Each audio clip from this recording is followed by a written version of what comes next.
सामाजिक विकास का प्रतीक रहे हैं।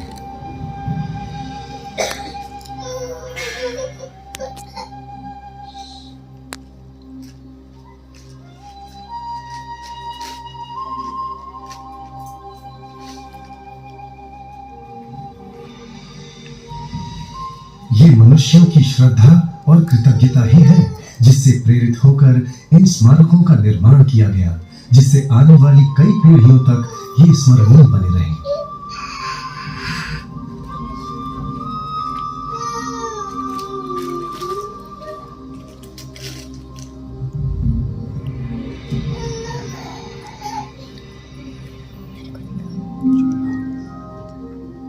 छब्बीस सौ वर्ष पूर्व भारत में एक अद्भुत घटना घटी। राजकुमार सिद्धार्थ गौतम को बोधि प्राप्त हुई और वे सम्यक संबुद्ध बने। उन्होंने उत्तर भारत के गांव और नगरों का भ्रमण कर लोगों को सारे दुखों से मुक्ति पाने का मार्ग सिखाते हुए धर्म चक्र को प्रवर्तित किया। उनकी शांति और सामंजस्य की शिक्षा का दूर से दूर तक प्रसार हुआ। ये शिक्षा जहां भी गई, लोगों के लिए सुख शांति ही लाई। गौतम बुद्ध के बाद भी कई वर्षों तक भारत के जन जीवन को यह उपदेशित धर्म प्रभावित करता रहा। श्रद्धा से प्रभुत्व होकर लोगों ने अनेक विहार और स्मारकों का निर्माण किया।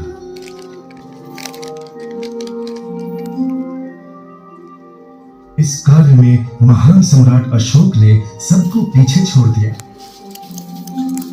उसने भगवान के प्रति स्मरणांजलि के रूप में भारत में 84,000 स्मारक बनवाकर धर्म के प्रचार प्रसार का बीड़ा उठाया। पर उनका महत्तम योगदान था बुद्ध की शिक्षा को भारतीय सीमा के पार पहुंचाना। उन्होंने पड़ोसी देशों में कई धम्मदूत भेजे। वहां धर्म ने जड़ें पकड़ी और खूब पनपा भी।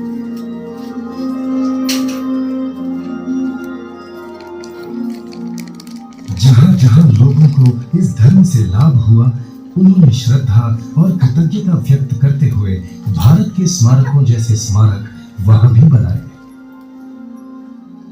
ये स्मारक अधिकतर सम्राट अशोक के बनाए हुए सांची के स्तूप पर आधारित थे। हालांकि उनकी बाहरी रचना वहां की भिन्न भिन्न संस्कृतियों के अनुसार थी। कुछ एक स्मारक बोध गया के महाबोधि मंदिर की रचना का आधार लेकर भी बनाए गए, जहां बुद्ध को बोधि प्राप्त हुई थी। लेकिन जहां इस धर्म की ज्योति कई देशों में उज्ज्वलित हुई, भारत में धीरे धीरे धुंधली होती गई। बुद्ध की निष्कलंक शिक्षा में मिलावट होने लगी, लोग उसे भूलने लगे और फिर धीरे धीरे वो अपनी जन्मभूमि से लुप्त हो गई। मानो जैसे धर्म चक्र प्रवर्तित हुआ ही था थम जाने के लिए। आज भी भारत में बुद्ध सम्मानित हैं, पर अधिकांश भारतीय उन्हें अनेक हिंदू देवताओं में से एक समझते हैं। भारत के इस महान पुत्र के बारे में लोगों को बड़े अस्पष्ट से ख्याल है और उनके द्वारा खोजे गए सार्वजनिक धर्म और शिक्षा के बारे में वे पूरी तरह अनजान हैं।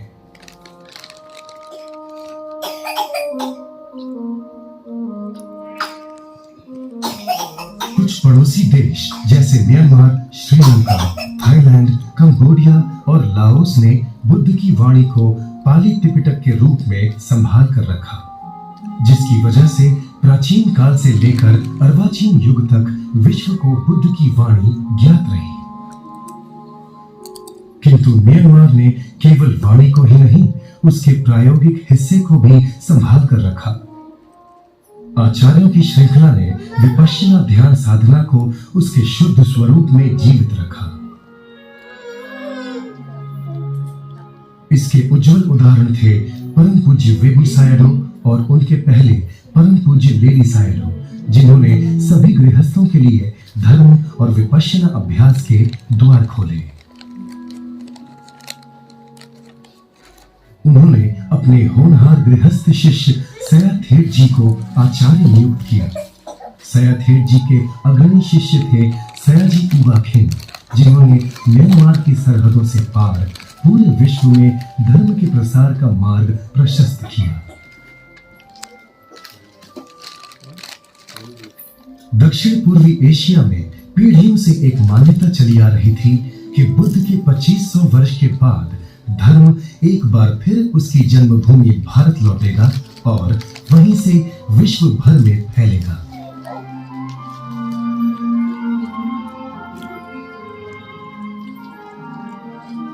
विपश्यना के महान आचार्य सयाजी उबाखेन दिल से इस भविष्यवाणी को सच होते देखना चाहते थे। वे इस अनमोल धर्म रत्न के लिए म्यांमार को भारत का ऋणी मानते थे और उस ऋण को चुकाना चाहते थे। सयाजी ने उनके धर्मपुत्र सत्यनारायण गोयनका को विपश्यना आचार्य के रूप में अधिकृत किया और भारत को इस धर्म शिक्षा रूपी धरोहर को वापस लौटाने का कार्यभार सौंपा। सयाजी की इस सदिच्छा से प्रेरित होकर श्री सत्यनारायण गोयनका ने अपने जीवन को इस उदात्त ध्येय के लिए समर्पित करते हुए भारत और अन्य देशों में विपश्यना ध्यान सिखाना शुरू किया।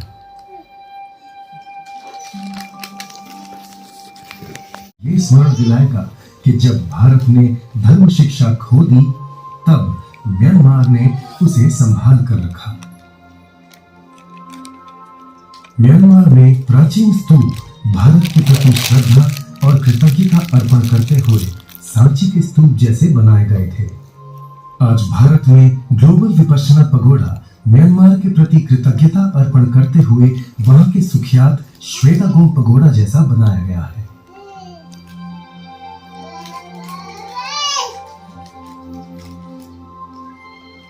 ग्लोबल विपश्यना पगोड़ा कृतज्ञता की अभिव्यक्ति है, बुद्ध के प्रति और उस अद्भुत धर्म के प्रति जिससे उन्होंने मानव समाज को अवगत कराया, उस आचार्य परंपरा के प्रति जिन्होंने इस धर्म को विशुद्ध रूप में सुरक्षित रखा। ये कृतज्ञता पूर्ण अर्पण है सयाजी उबाखेन के प्रति, जिनके दृढ़ संकल्प की वजह से ये धर्म फिर भारत आया और यहां से विश्व भर में फैला।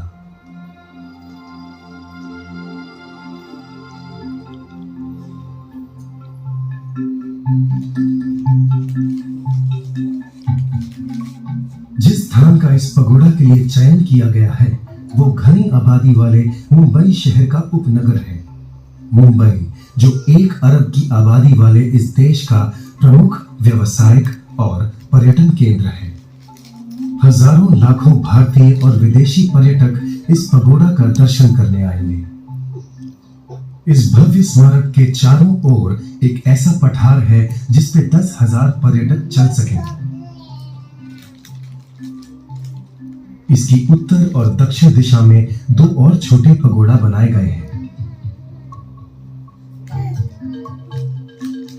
ग्लोबल विपश्यना पगोड़ा महत्वाकांक्षी निर्माणों में से एक है। ये विश्व का पत्थर से बना हुआ सबसे बड़ा गुंबद है। बिना किसी स्तंभ के सहारे निर्माण हुआ 97 मीटर व्यास का ये गुंबद कारीगरी का अद्भुत है। भारी पत्थरों को बड़ी कुशलता से एक दूसरे से जकड़ा गया और ऐसे बना एक विशाल स्तंभ रहित गुंबद।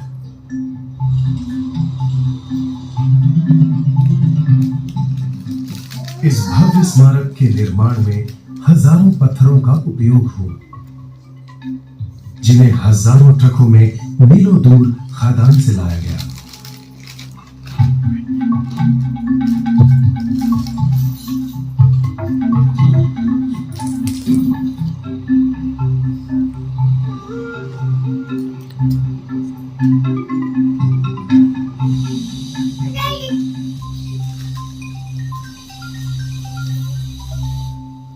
ये भारी पत्थर बड़ी सावधानी से तराशे गए और फिर आकृति के अनुसार बिठाए गए। इस भव्य निर्माण में सैकड़ों कुशल कारीगरों की मेहनत लगी है।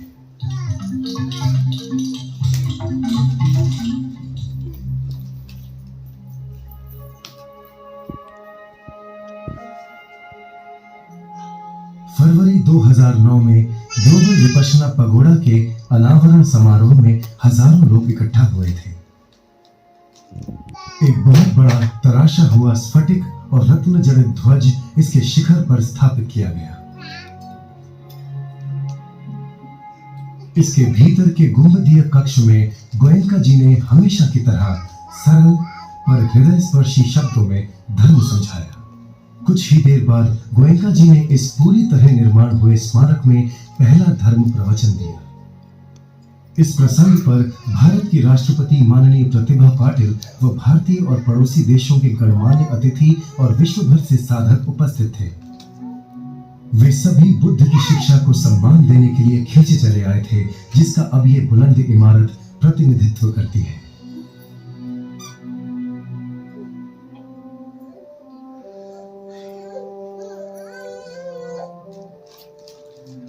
ये अद्भुत पगोड़ा भव्य भूतकाल के प्रति स्मरणांजलि से कहीं बढ़कर है। इसका शानदार और कलात्मक बाहरी हिस्सा अवश्य ही ध्यान खींचता है, तो भीतरी हिस्सा पूरी तरह से उपयोगात्मक है। पगोड़ा के भीतर एक बहुत बड़ा ध्यान कक्ष है, जहां एक साथ हजारों साधक बुद्ध द्वारा सिखाए गए विपश्यना ध्यान का अभ्यास कर सकते हैं।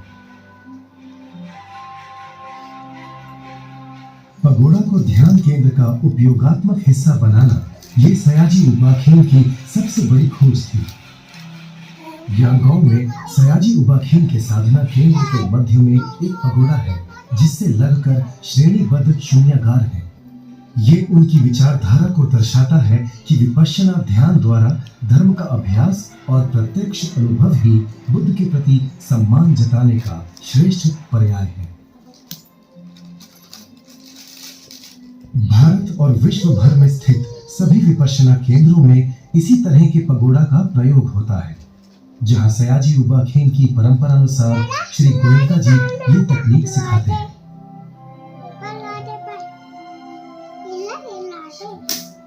जो इस अत्याधुनिक चैत्य भूमि पर आते हैं, उन्हें धर्म का उसे मूलभूत स्वरूप में अभ्यास करने और परम मुक्ति की कई प्रेरक चित्र हैं। गौतम बुद्ध के असली धातु अवशेष भारतीय महाबोधि सोसाइटी ने ग्लोबल विपश्यना पगोड़ा को दान दिए हैं। ये प्रामाणिक धातु अवशेष इस पगोड़ा में प्रतिस्थापित किए गए हैं, जो पीढ़ियों तक सुरक्षित रहेंगे। विश्व भर के बुद्धानुगामी स्वाभाविक ही बुद्ध की जन्मभूमि और धर्म के मूल स्रोत भारत के प्रति कृतज्ञता और सम्मान की भावना रखते हैं। ग्लोबल विपश्यना पगोड़ा का निर्माण स्वैच्छिक दान से हुआ है। ये हर एक के लिए पुण्य अर्जित करने का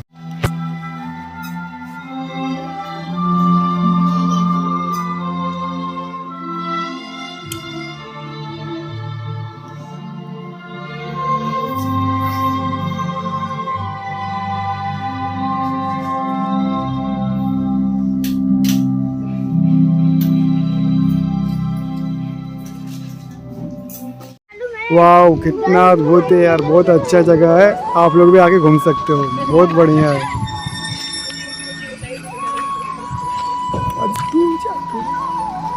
हाँ यार, ये आपको पेगोड़ा आगे कैसे लग रहा है? बहुत अच्छा पेगोड़ा आ गया। पेगोड़ा आ गया भाईंदर वेश, आप लोग भी आ सकते हैं। बहुत अच्छा नज़ारा है। घंटी है पूजा करने वाला। हाँ, और अंदर भी और भी अच्छे अच्छे हम लोग आपको दिखाते हैं, अंदर का। आप हमारे साथ बने रहिए।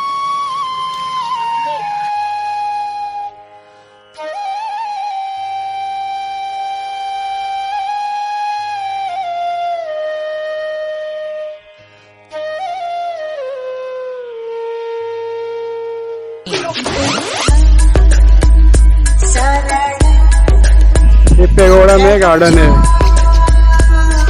यहाँ पे आ सकता है, बढ़ सकता है। ये गार्डन है पेगोड़ा का, ये पीछे साइड का है। कितना बढ़िया बना है, हाथ से सब बना है।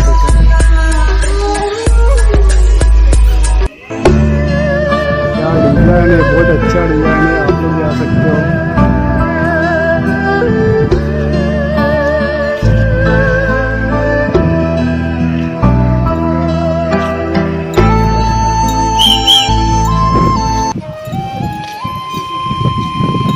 ये देखो फैमिली सब बैठा हुआ है। हाँ भाई, बस कुछ बोलना चाहते हैं आप आने के बाद कैसे लगा आपको? बहुत बढ़िया लग रहा है, लेकिन भूख बहुत कष्ट लग रहा है। ठीक है, खाना हम लोग खाएंगे कल। अभी कौन कौन देखे? खाना हम लोग खाएंगे, लेकिन कब खाएंगे इसका गारंटी नहीं। ये आर्यन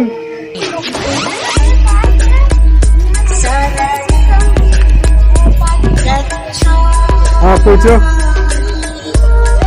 अभी पूछो यार, पार्क में कभी बंद है? शाम को खुलता है 4 बजे। अभी फिलहाल बंद है। आर्यन पूछने गया है पार्किंग कब खुलेगा। पार्क गार्डन कब खुलेगा? गार्डन नहीं खुलेगा। गार्डन अभी फिलहाल काम चालू है, काम खत्म हुआ फिर सबके लिए चालू हो जाएगा। डिजाइन देखो कितना मस्त बना है, हाथ से पूरा हाथ का डिजाइन है, सब हाथ से बना हुआ है। तो देखो सब लोग थक गया, अभी 2 सीढ़ी चढ़ा नहीं, सब लोग थक गया, सब पानी पी रहा है, बैठ के सांस ले रहे हैं।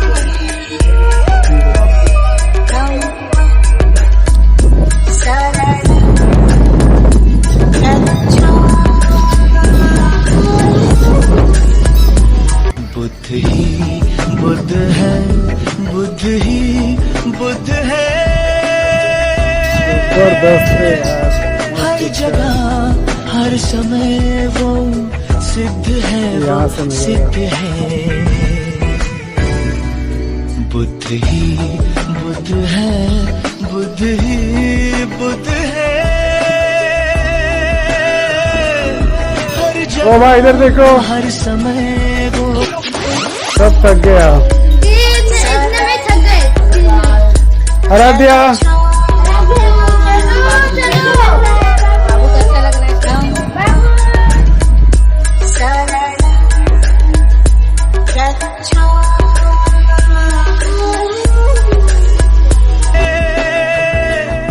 हर जगह हर समय वो सिद्ध है, वो सिद्ध है। बुद्ध ही बुद्ध है, बुद्ध ही बुद्ध है। हर जगह हर समय वो बुद्ध ही बुद्ध है, बुद्ध ही बुद्ध है। हर जगह हर समय वो सिद्ध है, वो सिद्ध है। बुद्ध ही बुद्ध। सब फैमिली आया था, हम लोग घूम लिया, अभी जाने का टाइम हो गया। यहाँ पे आप भी आ सकते हो, बहुत अच्छा जगह घूमने। मैं घूम के मुझे बहुत अच्छा लगा, बहुत अच्छा नज़ारा है यहाँ पे। आप आओ, घूम सकते हो। अच्छा